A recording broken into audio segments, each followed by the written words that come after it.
There's a moment most people rarely notice. It's not loud. It doesn't interrupt your life. It doesn't arrive with urgency or fear. It's the quiet realization that something isn't wrong, but something isn't right either. On the surface, life looks fine. You wake up. You follow familiar routines. You handle what needs to be handled. Nothing is broken. Nothing is falling apart. And that's exactly why this moment is so easy to miss. Most people don't ruin their lives. They don't collapse suddenly. They don't fail in dramatic ways. They slowly drift away from the life they could have lived. Not because they chose the wrong path, but because they stopped choosing altogether. Drift is subtle. It doesn't hurt enough to demand attention. It doesn't scare you into action. It feels like waiting, like postponing, like telling yourself there's still time. And there usually is. At first, days pass quietly, weeks blend together, years arrive without ceremony, and one day you look back, not with regret exactly, but with confusion. How did I end up here? The Stoics understood this kind of loss. They warned that the greatest danger in life is not pain, but unconsciousness. Living without examining what you repeat. Living without questioning what you tolerate. Living without noticing what you postpone. Marcus Aurelius wrote that our lives are shaped less by events and more by the judgments we carry quietly, day after day. Judgments like, there's time. I'll deal with it later. It's not urgent. These thoughts don't feel harmful. They feel reasonable, responsible even. But over time, they shape your direction. Not dramatically, not violently, gradually. Another year approaches, not as a threat, not as a promise, just as a reflection of what you've practiced, a reflection of what you've avoided, a reflection of what you've chosen and what you've quietly left undone. The future doesn't punish you, it simply mirrors you. And this is where awareness begins. Not with panic, not with pressure, but with honesty. This video isn't here to tell you that you've failed, and it's not here to convince you that something is wrong with you. It's here to slow things down, to help you notice the patterns that feel normal, but quietly shape everything, because nothing changes all at once. Life changes in the direction of what you repeat. And before 2026 arrives, there is an opportunity most people miss. Not to become someone else, not to fix everything, but to become intentional again. In the next chapters, we'll look at 5 habits, not extreme ones, not obvious ones, but familiar ones. Habits that don't feel dangerous until you see what they quietly take from you. This isn't about judgment, it's about clarity. And clarity, when it arrives gently, has the power to change everything. Why nothing feels broken and why that's dangerous. One of the hardest moments to recognize in life is when nothing feels broken. There is no crisis forcing your attention, no collapse demanding action, no obvious pain telling you something must change. From the outside, everything looks acceptable. Your days are functional, your responsibilities are handled, your life appears stable, and because nothing feels urgent, nothing feels worth questioning. This is where many people remain stuck for years, not because they are weak, not because they lack intelligence, but because the absence of pain convinces them that everything is fine. The Stoics understood this trap. They believed that danger often hides behind comfort, and that the most damaging habits are the ones we stop examining because they feel normal. A life does not need to fall apart to be misaligned. It only needs to drift slightly, consistently in the wrong direction. And drift is quiet. It doesn't announce itself. It doesn't argue with you. It simply carries you forward while you're focused elsewhere. You tell yourself there's no rush, that you'll reflect later, that when something feels wrong, you'll respond. But by the time something feels wrong, years may have already passed. This is why nothing feels broken is so dangerous, because it keeps you comfortable enough to stay still, but dissatisfied enough to feel restless. You live in between, not unhappy enough to change, not fulfilled enough to feel at peace. Marcus Aurelius warned against this state. He wrote about the importance of examining one's life daily, not to judge it harshly, but to see it clearly. Clarity to the Stoics was not about self-criticism. It was about self-honesty. And honesty asks difficult questions. What am I repeating? What am I avoiding? What am I tolerating that no longer serves me? Most people avoid these questions because they disrupt comfort, but comfort, when left unquestioned, becomes a cage. The habits we are about to explore are not dramatic or extreme. They don't look like obvious self-sabotage. They don't come with warning signs. They look like reasonable choices. Waiting a little longer, checking your phone again, choosing the easier path, explaining yourself to keep the peace, blaming circumstances instead of taking control. Each one seems harmless on its own, but together they shape a life that feels busy yet directionless, a life that moves forward in time but not in meaning. And because these habits are familiar, they rarely trigger alarm. You don't feel like you're doing anything wrong. You just feel slightly disconnected from yourself, slightly tired, slightly unfocused, slightly behind. That feeling is not random. It's information. It's your awareness telling you that something important is being neglected. Not dramatically, not urgently, quietly. This video is not here to shame you for that. It's here to help you notice it. Because once something is seen clearly, it loses its power to control you unconsciously. The Stoics believed that freedom begins not with changing the world, but with understanding how you respond to it. Before you can act differently, you must see differently. That is why this chapter matters, not to push you into immediate action, but to prepare your mind to recognize patterns you've stopped questioning. Over the next chapters, we'll look closely at 5 habits, not to label them as bad, but to understand their cost, what they take from your time, from your energy, from your sense of direction, because the goal is not to overhaul your life overnight. The goal is awareness, and awareness practiced consistently creates change that lasts. Nothing may feel broken right now, but that doesn't mean nothing is being lost. And the sooner you notice that, the more choice you still have. Habit 1. Delay when life is always about to begin. Delay rarely looks like a problem. It usually looks like patience, like responsibility, like waiting for the right conditions.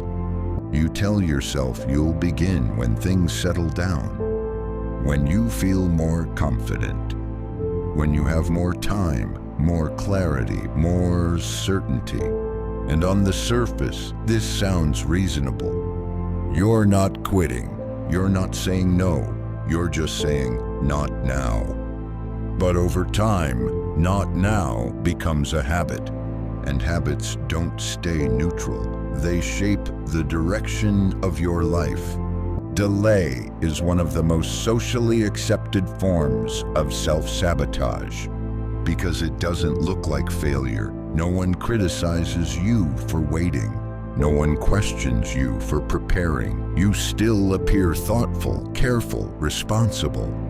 Meanwhile, life keeps moving. Opportunities don't wait for confidence. Energy doesn't remain constant. Momentum fades quietly when it isn't used. This is why delay is so dangerous. It allows you to keep your intentions intact while avoiding the discomfort of action. You get to hold on to the idea of who you might become without risking the possibility of falling short. Delay protects your self-image. As long as you haven't started, you haven't failed. But there is a cost to that protection. Every time you postpone what matters, you send yourself a message. Not consciously, but repeatedly. The message is simple. I don't trust myself to follow through. At first, that message is faint, easy to ignore, but over months and years, it becomes part of how you see yourself. You stop expecting consistency from yourself. You stop believing your own promises, and eventually, you stop making them. The Stoics understood this erosion well. Epictetus asked a question that still applies today.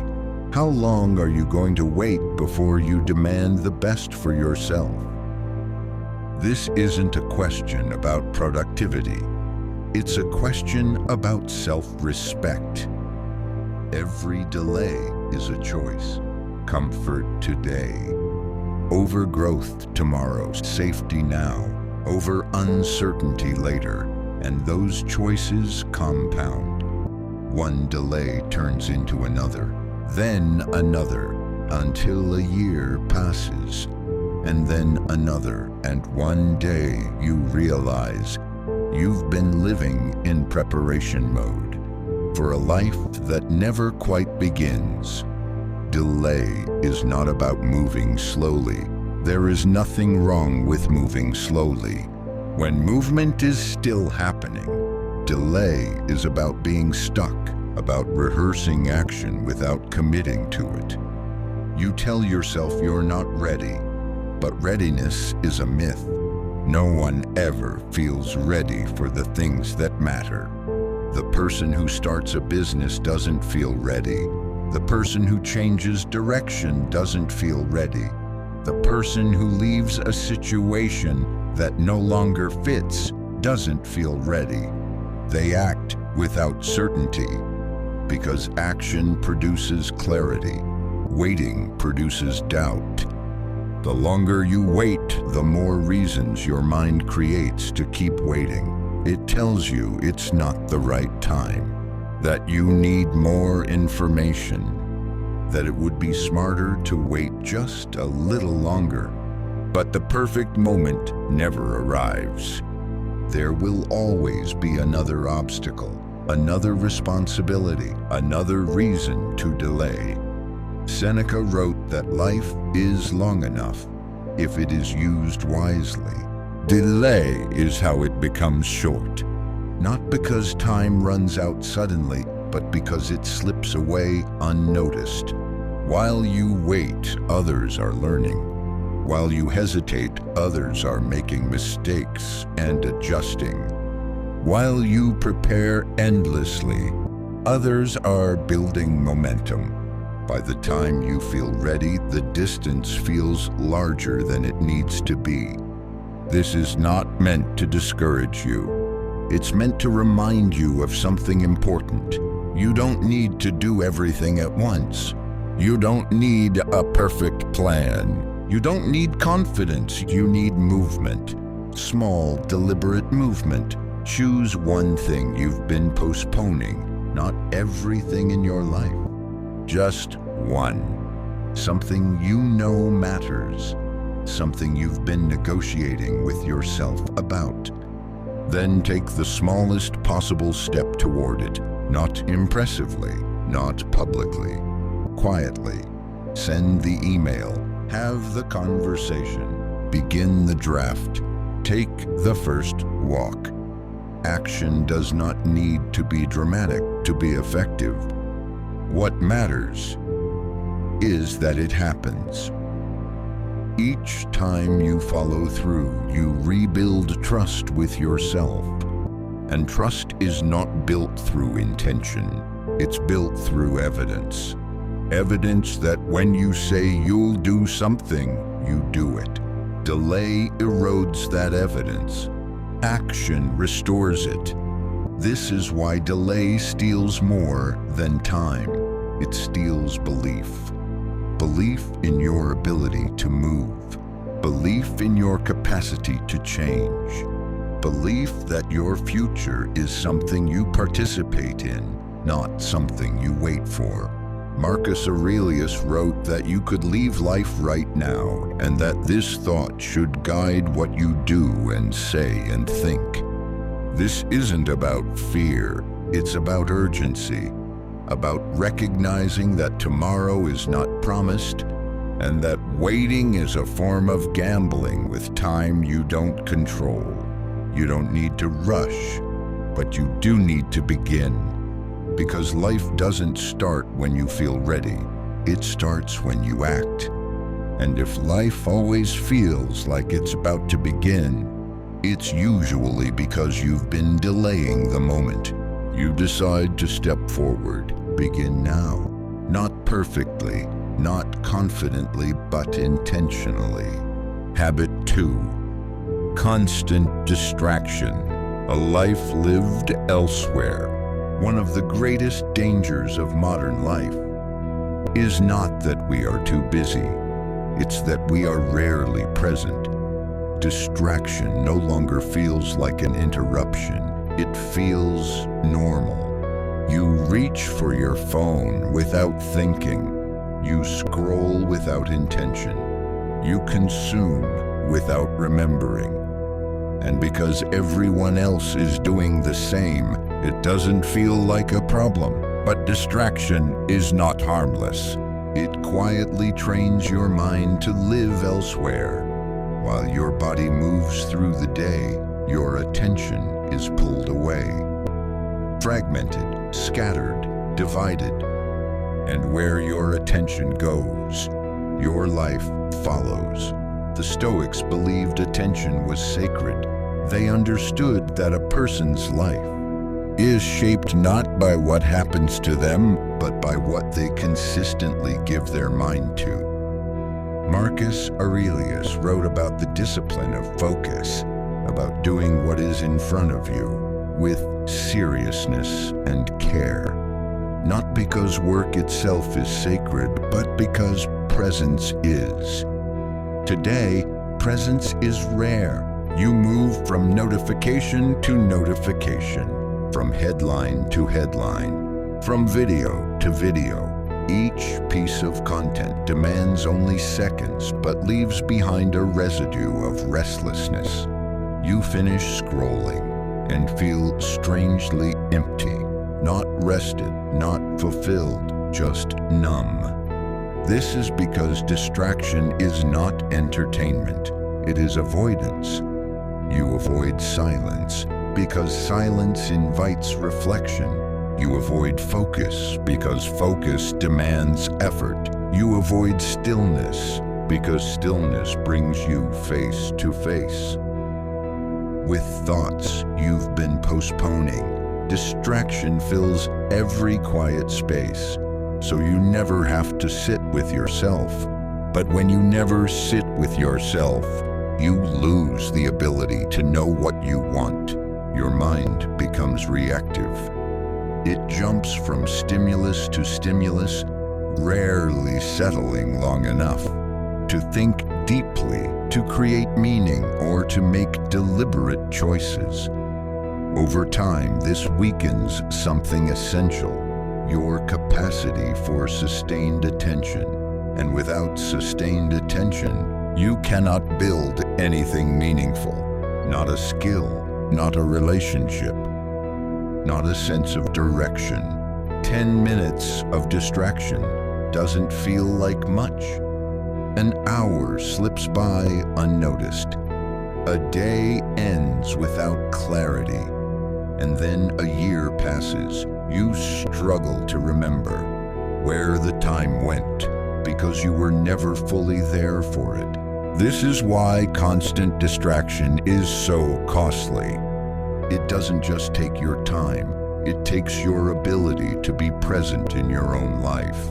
Seneca warned that people complain about the shortness of life, while wasting much of it. Distraction is one of the most efficient ways to waste life without realizing it, because it gives the illusion of engagement. You feel busy, you feel informed, you feel connected, but beneath that surface, nothing is being integrated. Nothing is being built. Your mind is constantly reacting, rarely choosing. This doesn't mean technology is evil. It means unguarded attention is dangerous. Your attention is your most valuable resource. Not your money, not your possessions. Your attention, because attention determines what you notice, what you remember, and ultimately, who you become.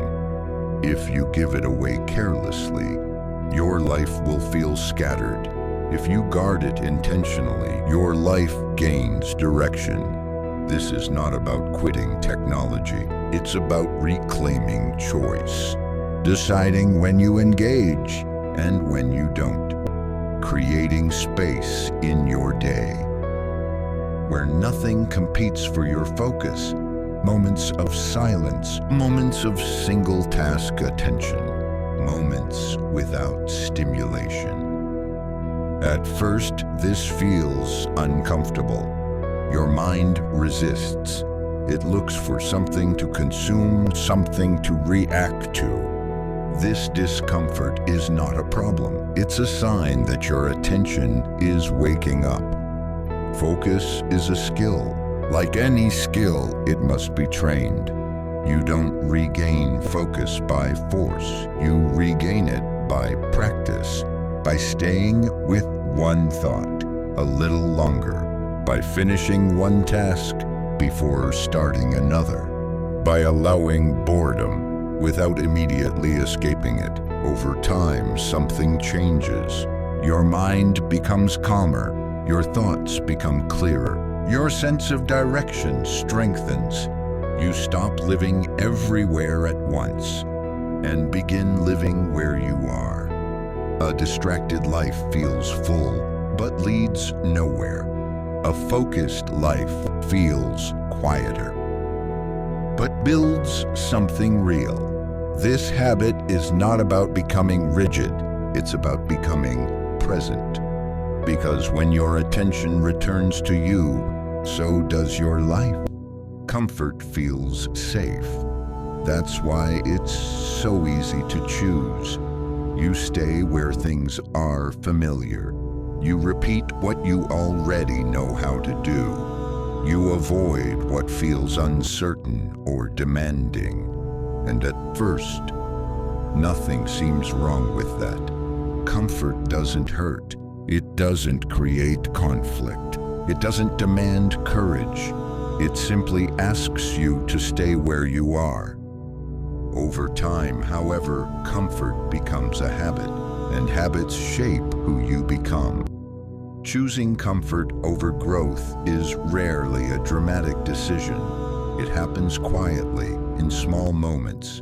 You skip the workout because rest feels deserved. You stay in the job that drains you because it's predictable. You avoid the difficult conversation because silence feels peaceful. Each choice makes sense on its own, but together they create a life that slowly contracts. Growth does not happen in comfort. It never has. Growth requires friction. It requires resistance. It requires effort that feels inconvenient. The Stoics understood this deeply. They practiced what they called voluntary discomfort. Not because they enjoyed hardship, but because they knew that strength must be trained. Seneca wrote about intentionally simplifying life, at times not as punishment, but as a reminder of how little we truly need. Discomfort in this sense was not suffering, it was preparation. When you avoid all discomfort, you avoid growth by default. Your body becomes weaker, your mind becomes less resilient. Your tolerance for challenge shrinks. This doesn't happen overnight. Comfort is a slow erosion. You don't notice it until life demands something of you, and you feel unprepared. Your health begins to decline quietly, not through sudden illness, but through years of inactivity, poor habits, and neglect. Your career begins to stagnate, not because you lack ability, but because growth requires risk, and risk feels uncomfortable. Your relationships lose depth, not because you don't care, but because honesty and boundaries are uncomfortable, and comfort encourages avoidance. Every area of life is affected. Each time you choose comfort, you make a trade, immediate ease, in exchange for long-term strength. The problem is that this trade always favors the present. Growth is never convenient. It asks for effort when you're tired. It asks for honesty when silence would be easier. It asks for courage when certainty is unavailable. This is why so many people wait for motivation. They hope that one day growth will feel natural, that it will stop being difficult, but growth never becomes comfortable. You become stronger. Epictetus taught that no great thing comes into existence suddenly. Just as fruit takes time to ripen, strength requires seasons of effort. You cannot skip those seasons. You cannot harvest without planting. You cannot grow without resistance. Choosing growth means accepting discomfort as part of the process. Not constantly, not recklessly, but intentionally. It means doing the workout you don't feel like doing, having the conversation you've been postponing, taking the step that carries uncertainty. Not because you enjoy discomfort, but because you value who you are becoming. This is not about living a harsh life. It's about living an honest one.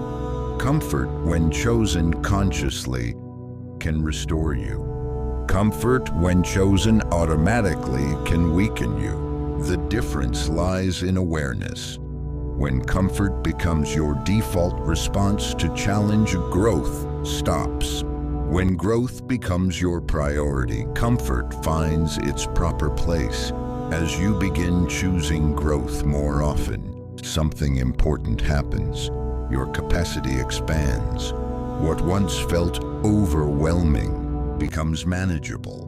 What once felt impossible becomes familiar, not because the tasks get easier, but because you become more capable. Confidence grows from this process, not the loud kind, but a quiet confidence rooted in experience. You begin trusting yourself because you faced discomfort and survived it. This is how resilience is built, not through positive thinking, but through repeated exposure to challenge. Choosing growth is a decision you make repeatedly, not once, not dramatically, in small daily moments, moments when comfort invites you to stay still and growth invites you to move. The choice will never disappear. Comfort will always be available. Growth, however, has a window, and that window narrows. Each time you choose ease over effort, this is not meant to frighten you. It's meant to remind you that you still have agency. You can choose differently. Not all at once, not perfectly, but intentionally, because the life you want is not built in comfort. It's built in the moments when you choose growth, even when it feels inconvenient. Habit 4, explaining yourself to the wrong people. Many people lose more energy explaining their lives than actually living them. They justify their decisions, they defend their choices, they try to make others understand their direction. And while they are explaining, they are not building. Explaining yourself feels reasonable. You want to be understood. You want your choices to make sense to others. You want reassurance that you're not making a mistake. But when explanation becomes a habit, it quietly drains something essential: your conviction. The Stoics were clear about this. Marcus Aurelius observed that we often care more about the opinions of others than about our own judgment. This is not because others are wiser, it's because approval feels comforting. But comfort, once again, comes at a cost. Every time you explain yourself to someone who is not invested in your growth, you invite doubt into your own mind. You begin to rehearse their concerns. You start to see your choices through their fears. You measure your life against standards that were never meant for you. This is how explanation becomes a prison. The people who truly matter in your life do not need detailed justifications. They observe your actions. They trust your intentions. They allow you space to grow. The people who demand explanations are often not seeking understanding. They are seeking familiarity.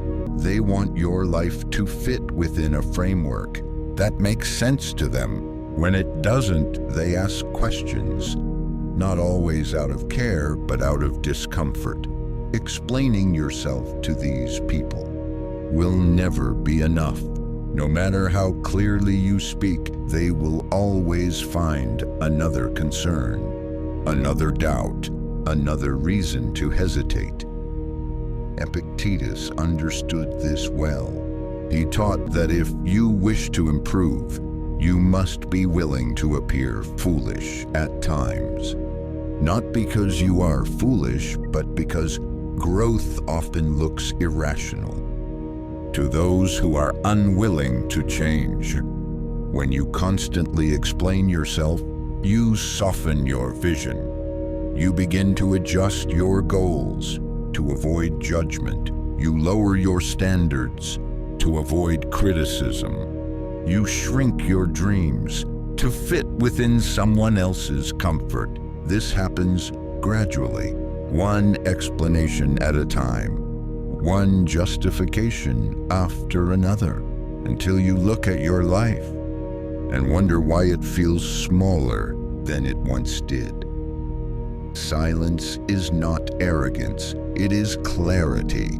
Choosing not to explain yourself does not mean you don't care. It means you care enough to protect your energy that could be spent building, learning, becoming. The Stoics believed in letting actions speak.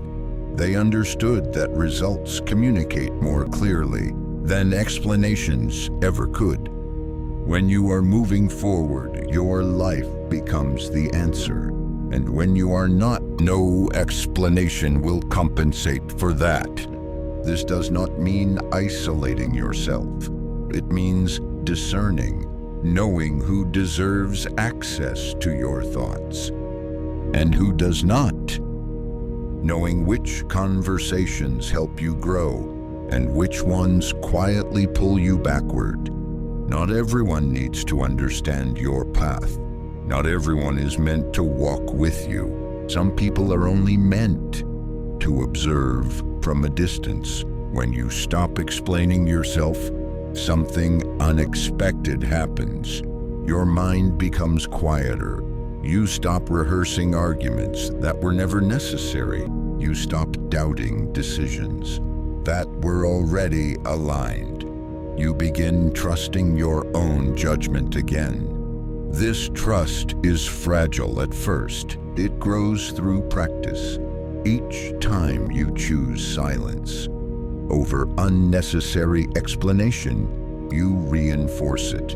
Each time you let your actions speak, it strengthens. This is not about becoming detached or cold. It's about becoming grounded.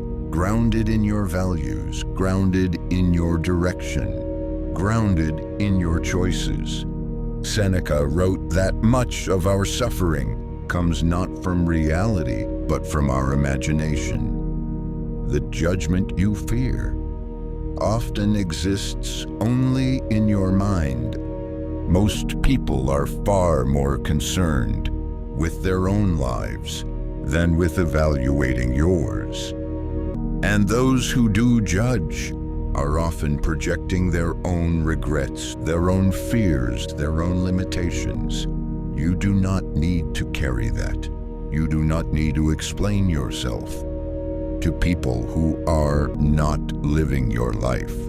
Your responsibility is not to convince, it is to act, to move forward quietly, to build steadily, to let your life reflect your values without narration. When you stop explaining yourself, you reclaim something powerful: focus. And with focus, your direction becomes clearer, not because the noise disappears, but because you no longer follow it. Habit 5, avoiding responsibility. The illusion of blame. Blame feels relieving. It gives you an explanation. It gives you a reason. It gives you something outside yourself to point to. The economy, your upbringing, your past, other people, circumstances beyond your control. And sometimes those explanations are true. Life is not fair. Opportunities are not evenly distributed. Some paths are steeper than others, but truth alone does not move you forward. Blame feels good in the moment because it removes pressure. It tells you that the problem is not you, that you are a victim of conditions. That change is someone else's responsibility. What blame quietly takes from you is power. As long as the cause of your life sits outside you, control does too. The Stoics were uncompromising about this. They believed that while you cannot choose what happens to you, you always choose how you respond. This distinction changes everything. Responsibility in the Stoic sense is not about self-criticism. It is about ownership. Ownership of your choices, ownership of your habits, ownership of what you do next. Avoiding responsibility often looks like self-protection.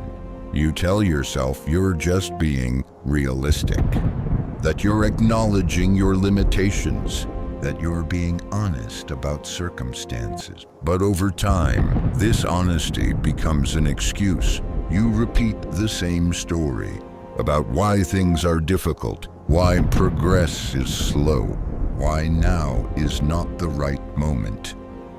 Each time you tell that story, you reinforce it. It becomes part of your identity, not because it defines you, but because you keep returning to it. Responsibility breaks this cycle. It doesn't deny difficulty. It doesn't pretend the past didn't matter. It simply asks a different question. Not, why did this happen to me? But, what is my next move? This question restores agency. It shifts your attention from explanation to action, from history to direction, from blame to choice.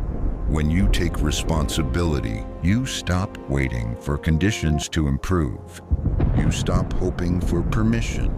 You stop expecting fairness. You begin working with reality as it is. Your health becomes your responsibility, even if your genetics are not ideal.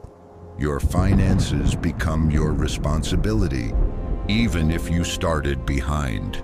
Your relationships become your responsibility, even if others are difficult. Your growth becomes your responsibility, even if the system is imperfect.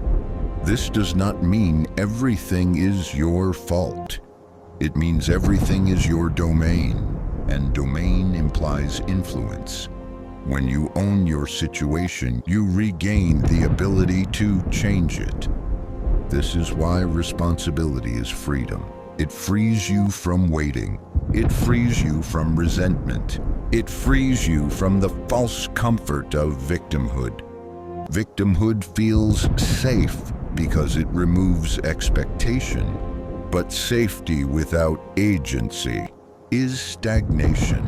The Stoics warned against this. They believed that character is forged, not by circumstances, but by response.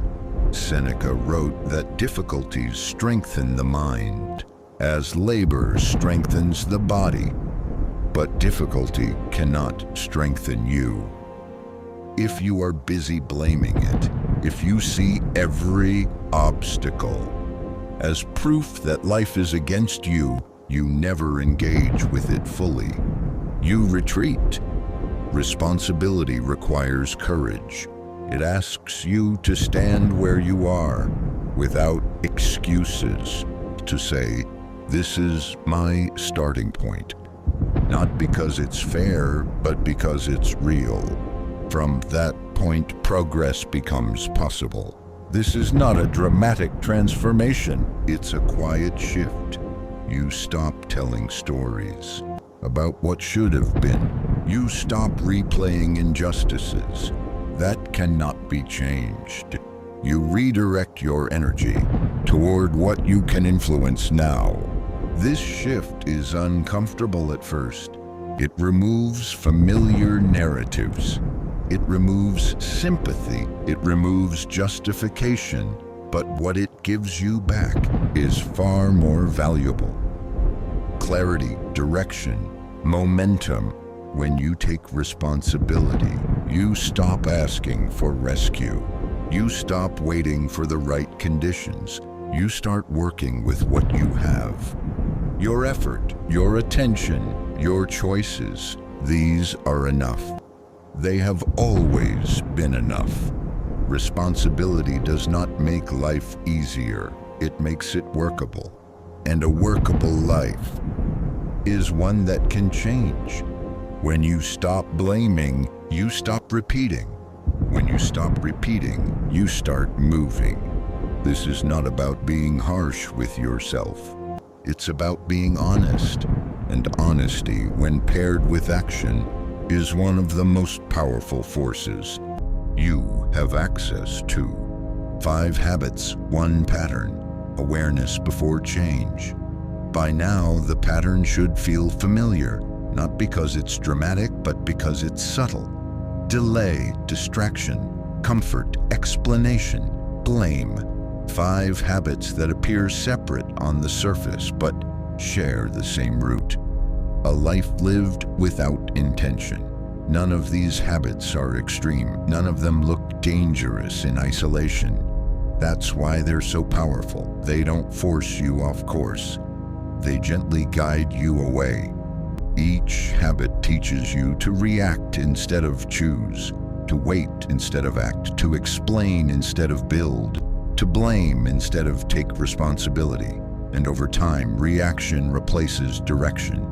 This is why awareness matters more than motivation. Motivation fades, awareness stays. When you become aware of a pattern, you interrupt it, not with force, not with guilt, with choice. The Stoics believed that the first step toward freedom was seeing reality clearly, not as you wish it to be, not as others describe it, but as it is.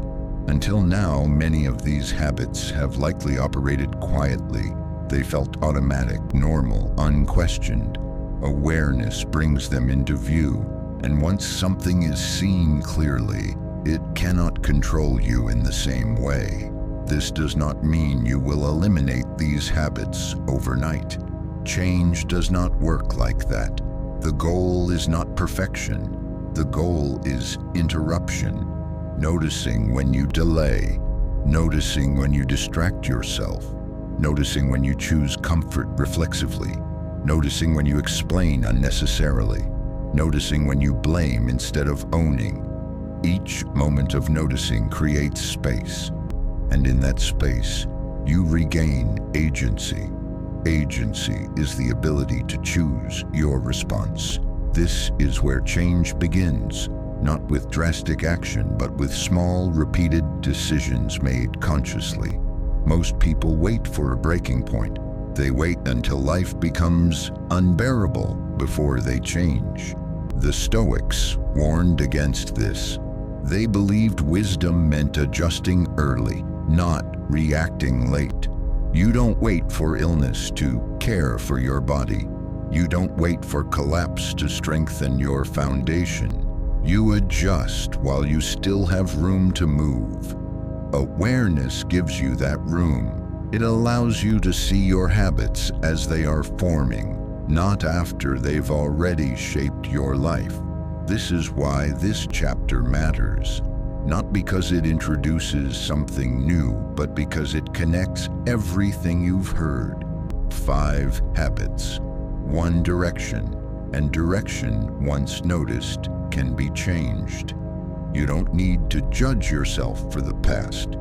You don't need to regret what you didn't know. You only need to decide how consciously you want to live going forward. 2026 will arrive either way. The question is not whether time will pass. The question is whether you will pass through it awake or distracted. Choosing awareness does not make life perfect. It makes it deliberate, and a deliberate life moves differently. It doesn't rush. It doesn't drift. It responds with intention. The final chapter is not about pressure. It's about commitment, a quiet one, to yourself. A quiet declaration for 2026. Nothing in this video asks you to change overnight. There is no demand for a dramatic transformation, no pressure to reinvent yourself, no urgency to prove anything to anyone. Because real change doesn't begin with force. It begins with a decision, a quiet one. By now you've seen the pattern, not as a list of mistakes, but as a set of habits that quietly shape direction. Delay doesn't steal your future in a single moment. Distraction doesn't ruin your life in a day. Comfort doesn't weaken you all at once. Explanation doesn't drain you instantly.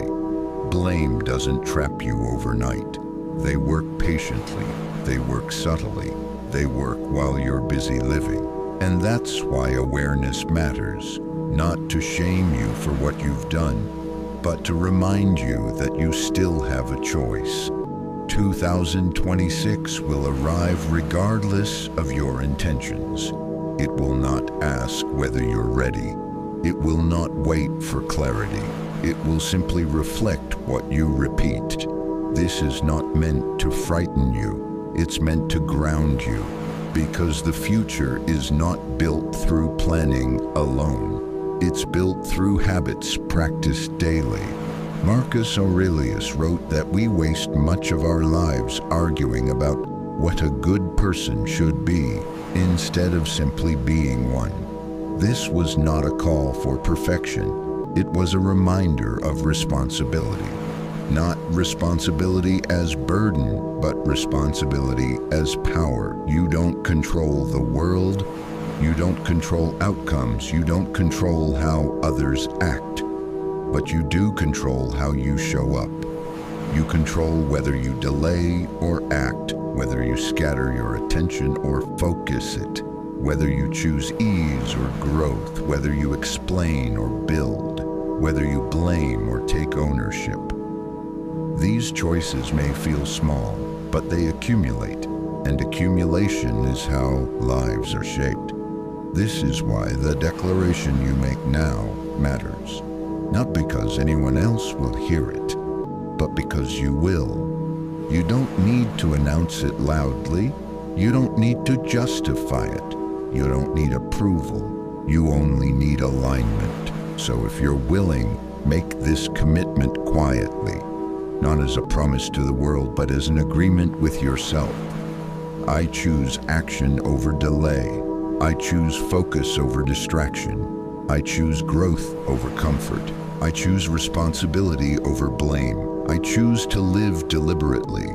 This declaration does not guarantee ease, it guarantees direction. And direction, when sustained, creates momentum. Momentum creates change. Not all at once, not perfectly, but consistently. If this reflection resonated with you, you don't need to respond dramatically. A simple acknowledgement is enough. Write one sentence in the comments that reflects what you are choosing to practice. Not for validation, for clarity. And if you'd like more reflections like this, calm, honest, grounded in Stoic wisdom, you're welcome to subscribe to Quiet Mind Studio. This space isn't about noise. It isn't about urgency. It's about awareness, discipline, and inner steadiness. And if you know someone who feels quietly stuck, not broken but drifting, share this with them. Not as advice, as an invitation. The habits you've seen here will not change themselves, but you can change them. And when you do, everything else begins to shift with you. 2026 does not need to be louder. It needs to be intentional. Begin there.